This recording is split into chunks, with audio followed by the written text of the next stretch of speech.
جہاز جا رہا تھا، بحری جہاز، اس زمانے میں لکڑی کا جو ہوتا تھا، جس طرح وہ سیلنگ بورڈ جس کو کہتے ہیں، پردے لگے، وہ موٹریں تو نہیں تھی نا اس زمانے میں، یہ پیٹرول آپ کا انجن وغیرہ نہیں تھے۔ بھنور طوفان آ گیا، گرداب طوفان آ گیا۔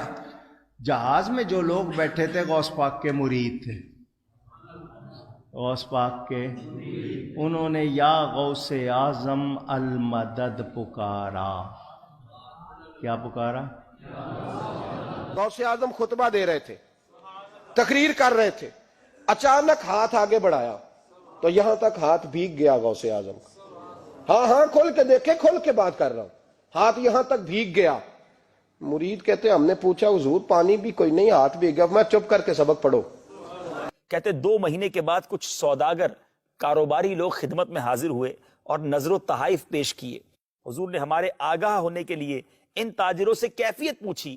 انہوں نے بیان کیا کہ یہاں سے 2 مہینے کا راستہ تھا، جب ہمارا جہاز پانی کے اندر تھا، یکایک طوفان آیا، بڑی تیز ہوائیں چلنے لگی، موجوں کا تلاطم تھا، جہاز ڈوبنے لگا۔ گھبراہٹ میں کچھ بن نہ پڑا، یا شیخ عبد القادر جیلانی المدد کا نعرہ لگایا۔ اسی وقت دریا میں سے ایک ہاتھ برآمد ہوا جس نے ہمارے جہاز کو کنارے لگا دیا۔ لوگوں نے پوچھا کیسے آئے ہو؟ کہنے لگے ڈوبنے لگے تھے، طوفان میں پھنس گئے تھے، ڈوبنے لگے تھے، غوث پاک کو پکارا، غوث پاک سامنے آ گئے۔ فرمایا گھبراؤ نہیں، آپ نے ہاتھ سے دھکا دے کے جہاز کو طوفان سے نکالا۔ کہا کون سا دن تھا، کون سی تاریخ؟ انہوں نے بتایا، انہوں نے نکال کے دیکھا، وہی تاریخ تھی، وہی وقت تھا، وہی منٹ تھے۔ اب میں تھوڑی سی انجینئرنگ کروں، میں کسی کو تو کچھ نہیں کہتا، میں اپنے آپ کو ٹارگٹ کرتا ہوں کہ اگر میں اللہ کا ولی ہوں، میں غوث کتب اور ابدال ہوں، تو مجھ پہ اللہ کی لعنت ہے کہ نبی علیہ السلام کے نالین شریف چوری ہو جائیں، اور میں تو جناب نگاہ مارتا ہوں تو 7 زمینوں کے نیچے دیکھ لیتا ہوں، اور نگاہ مار کے جناب وہ میں عرش بھی پڑھ لیتا ہوں اور لوح محفوظ بھی، تو میرے پہ اللہ کی لعنت ہے اگر میں نبی علیہ السلام کے نالین شریف تلاش کر کے اس علم غیب کے ذریعے واپس لا کے میڈیا میں پیش کر کے پوری کی پوری قوم کو بریلوی اور بزرگوں کا ماننے والا نہ کر لوں۔ لعنت ہے کہ نہیں؟ میں کسی پہ نہیں کر رہا، میں اپنے پہ لگاتا ہوں کہ اگر میرے پاس یہ کچھ ہو۔ اے جڑے منڈے کمپیوٹر جان دیو، میں تانوں حدیثاں پڑھ پڑھ کے لمیاں لمیاں دھاڑی راتی میں یہ دین ہی پڑھنا، تانوں جو میرے کول ہے میں تانوں سنانا۔ تے جڑے منڈے تسی کمپیوٹر جان دیو، وڈے وڈے انجینئر ہو مسلماناں دے بچے، تسی کیوں نہیں ہو گستاخاں نوں مطلب انہاں دیاں ویب سائٹاں انہاں دیاں برباد کر دے، تسی اپنے بٹن دباؤ، انہاں دی ہر شے تباہ کر دیو۔ تانوں رب نے فن دتا، سانوں دسو جتے ساڈی لوڑ ہے۔ اور میری بزرگی پہ بھی لعنت ہے کہ میں اگر نگاہ مار کے یہ کچھ کر دیتا ہوں تو میں یوٹیوب سے نبی علیہ السلام کے اوپر جو گستاخانہ فلمیں چڑھی ہوئی ہیں میں ان کو ڈیلیٹ نہ کروا سکوں، تو لعنت ہے میری اس بزرگی کے اوپر۔ وہ کہتا ہے جی اے بابے جو سچے ہیں جی، تے میں سن رہا تھا مجبوراً، کہنے لگا جی بابے سچے ہیں تو مینار پاکستان سے آ کر چھال مارو، تے پھر بابے نو کہو نا جی بچاؤ، تے بابے بچا لین گے، تے میں مان لواں گا جی بابے سچے نے سارے۔ تے میں کیا پھر تو بڑا چلا آدمی، تیرے کول تے اتنی عقل نہیں ہے۔ میں کہا تو انی گل کر دیں، بابے نو آواز ماریے، اے اسی بعد ہی گل کریں گے، تو توحید دا ٹھیکہ چکیا ہے، تو مینار پاکستان تو چھال مار رہا، تو کیا یا اللہ مینوں بچا لے۔ ٹھیک ہے، اگر آپ کہیں اللہ کیوں نہیں کرواتا، اللہ نہیں کروائے گا سر۔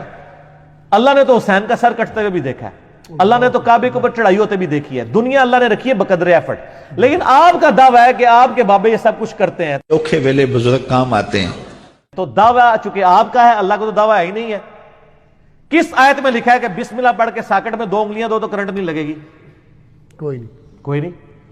دعاؤں کا بھی پتہ ہے آپ کو آیا ہے، اگر کوئی بسم اللہ الذی لا یضر پڑھ کے خود کوبرا سانپ کے آگے ہاتھ کرتا ہے نا، پھر وہ اس کے اوپر دعا ختم ہو جائے گی، وہ اپنے اوپر تقدیر خود غالب کروا رہا ہے۔ یہ اسی لیے اس میں الفاظ ہے ناگہانی آفت، ناگہانی کا مطلب سمجھے۔ اگر ایک بندہ کہتا ہے میں نے اعوذ بکلمات اللہ پڑھا ہے اور میں جا کے بچھوؤں کی سرزمین میں جا کے چھلانگ مار دوں، ایسا تو نہیں ہوگا۔ وہ خود اپنے اوپر تقدیر غالب کروا رہا ہے، جو اپنے اوپر تقدیر خود غالب کرواتا ہے نا، پھر دعا والا اس سے سایہ اٹھ جاتا ہے۔ کیونکہ جب آپ خود مرنا چاہ رہے ہیں تو ٹھیک ہے مرو پھر۔ تو میں کہتا ہوں میری بزرگی کے اوپر لعنت ہے کہ میری بزرگی ہے، میں نگاہ مار کے یہ کرتا ہوں اور میں یوٹیوب سے ویڈیوز نہ ڈیلیٹ کروا سکوں نبی علیہ السلام کی۔ اوکھے ویلے بزرگ کام آتے ہیں۔ سر یہ اب آپ بھی ذرا سوچیں کہ آپ نے ان لوگوں کے بارے میں اتنا کچھ کلیم کیا ہوا ہے، یہ کہاں کے عشق رسول ہیں اگر یہ ویڈیوز نہیں ڈیلیٹ کروا سک رہے؟ ہمیں تو اختیار ہوتا، ہم تو ایک نگاہ مار کے کرتے ہیں، ہم کہیں گے جی لعنت ہماری بزرگی کے اوپر. اور میرا آخر میں معصومانہ سوال ہے، اگر اس طرح چیزیں ٹلتی ہیں تو یہ مزاروں کے اوپر بم کیوں پھٹ رہے ہیں؟ تو یہ فوراً کچھ شیطان کہے گا اور یہ کعبے بھی تو کرین ڈگی سی نا. میں یہ پوچھتا ہوں کہ آپ 2-4 سال پیچھے چلے جائیں، مسجد الحرام کے اندر ہی طواف کر رہے تھے، سارے کے سارے مسلمان تھے، اللہ کی عبادت کر رہے تھے، کرین اوپر سے آئی، گر گئی، کئی مسلمان اس کے اندر شہید ہوئے، ساری دنیا نے دیکھا. وہاں پر اللہ کہاں چلا گیا تھا؟ جب جیسے یہ کہتا ہے نا کہ داتا صاحب اپنے مزار پر بم بلاسٹ کرنے والے کو نہیں پکڑ سکے، داتا صاحب کدھر چلے گئے تھے؟ تو میں اس سے یہ سوال کرتا ہوں کہ اس وقت اللہ کہاں تھا جب کرین گری، اتنے مسلمان شہید ہو گئے؟ سر کعبے کی اللہ نے گارنٹی نہیں لی ہوئی. ابراہ کا لشکر ایک دفعہ ہی تباہ ہوا ہے، اس کے بعد یزید کے دور میں اس کی خباستوں کی وجہ سے خانہ کعبہ شریف کی دیوار اور غلاف کعبہ جل گیا جب عبداللہ ابن زبیر پہ چڑھائی کی. صحیح مسلم میں آتا ہے، مولانا شریف نہیں، مسلم شریف. اس کے بعد حجاج ابن یوسف نے عبداللہ بن زبیر کو قتل کیا، عبد الملک بن مروان کے دور میں پھر خانہ کعبہ جو ہے وہ جل گیا اور اس کی دیوار منجنیق کے پتھروں سے ڈیمیج ہوئی. تو اللہ تعالیٰ نے تو کوئی حفاظت نہیں کی ہے، دنیا بقدر ایفرٹ ہے. حتیٰ کہ بخاری مسلم میں آتا ہے قرب قیامت میں ایک پتلی ٹانگوں والا کالا حبشی کعبے کی اینٹ سے اینٹ بجا دے گا، کوئی حفاظت نہیں ہوگی. وہ اللہ نے ایک ہی دفعہ یہ کیا ہے. ابراہیم کے لیے ایک ہی دفعہ آگ ٹھنڈی ہوئی ہے. صحابہ کرام تو رومن امپائر کی جنگوں میں چھوٹی بیٹل فیلڈز کے اندر تیل کے کڑاؤں میں ان کو روسٹ کیا گیا. امیر حمزہ کا جو ہے مسلح کیا گیا ان کی لاش کا، کوئی حفاظت نہیں ہوئی ہے. تو آپ لوگ کس طرح کہتے ہیں جناب؟ اور ہمیں پھر وہ ایک دفعہ میسج آیا ایک بھائی کا کہ جی وہ تحفظ اولیاء کانفرنس ہو رہی ہے اور جو ہے نا وہ پریس کلب کے سامنے احتجاج ہوگا. میں نے کہا جی پریس کلب کے سامنے احتجاج نہ کریں، مہربانی کر کے آپ نے احتجاج کرنا ہے تو جا کے اولیاء اللہ کے درباروں کے آگے جن کو آپ اولیاء اللہ سمجھتے ہیں وہاں کریں کہ حضرت اب کیا ہو گیا ہے، 1965 میں تو آپ بم پکڑ رہے تھے، اب اپنے مزار کے بم نہیں آپ سے پکڑے جا رہے. جب ہم یہ کہتے ہیں گستاخی ہوگی، گستاخی تو تب ہو جب ہم فیبریکیٹڈ باتیں کریں. ہم آپ سے یہ چیزیں سیکھتے تھے، آپ کو کہتے ہیں آپ کو غصہ چڑھ جاتا ہے، اسی اصول اور مبادی پہ بات کرتے ہیں. یہ آپ نے ہمیں یہ سکھایا. وہ ایک بابا جی بھی ہے نا بڑے مشہور، وہ کہتے ہیں انہوں ہلکا نہ جانو نبی دیا گستاخیاں نو، وہ جڑا پونکتا جے نبی اتنے پونکتا جے. تو میں کہتا ہوں بابا جی سلوٹ. میں نے تو اس بابا جی کو خراج تحسین کئی دفعہ پیش کیا، لیکن میں نے ساتھ یہ کہا کہ بابا جی کشف المحجوب بھی ذرا دیکھ لو، حشر بہشت بھی دیکھ لو، تذکرۃ الاولیاء بھی دیکھ لو، میرے کلپ بھی دیکھ لو. اور انہوں نے دیکھے ہوئے اللہ کے فضل سے میرے خلاف بابا جی کا کوئی کلپ نہیں آ رہا. انہوں نے پتا ہے کہ منڈا گلاں صحیح پہ کرتا ہے، میں اس تے نہیں بولنا ورنہ میرا مجمع چھٹ جانا. کہتے ہلکا نہ جانو. وہ کہتے ہیں امام مالک فرماتے ہیں نبی دی گستاخیاں ہو رہی ہیں اور امت زندہ ہے، امت مر جائے کہ نبی دی گستاخیاں ہو رہی ہیں.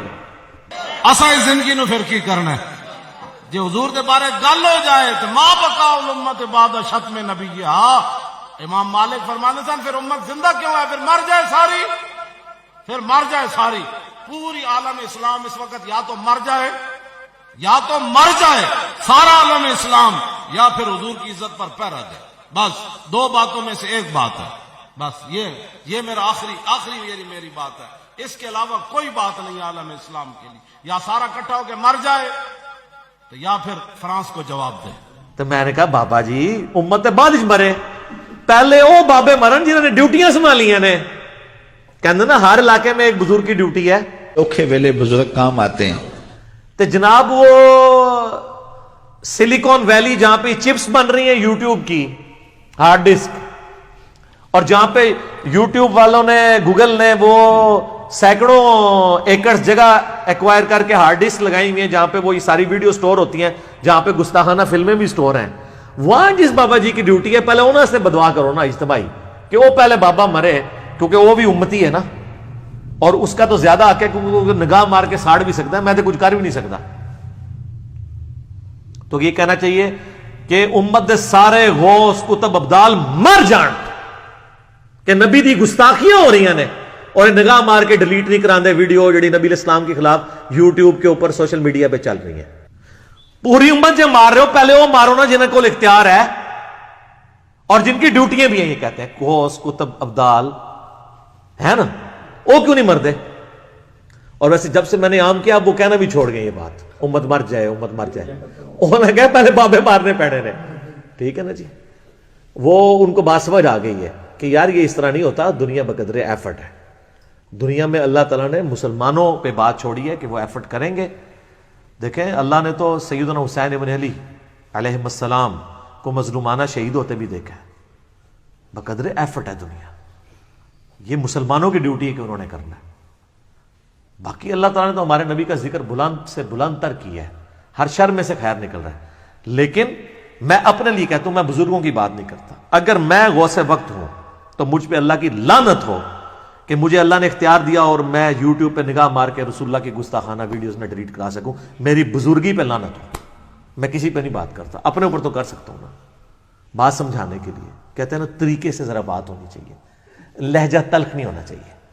تو سر یہ ساری باتوں کے بعد آپ کو ایک بات کا یقین آ گیا ہوگا کہ جو میں یہ نعرہ لگا رہا ہوں نا کتنا سافٹ ہے, کہ مرنے سے پہلے اے مسلمان کر لے اس پہ غور, کتابوں کا خدا اور ہے, بابوں کا خدا اور یقین جان جب زندگی میں ایک دفعہ بھی تو نے غور کیا تو تیرے اندر سے آواز نکلے گی. کیا؟ کہ نہ میں وابی, نہ میں بابی, میں ہوں مسلم علمی کتابی. نہ میں بابوں کا دفاع کرنے والا ہوں بابی, اور نہ میں سو کارڈ کوئی علمی بات کرے تو اسے وابی کہہ دیتے ہیں.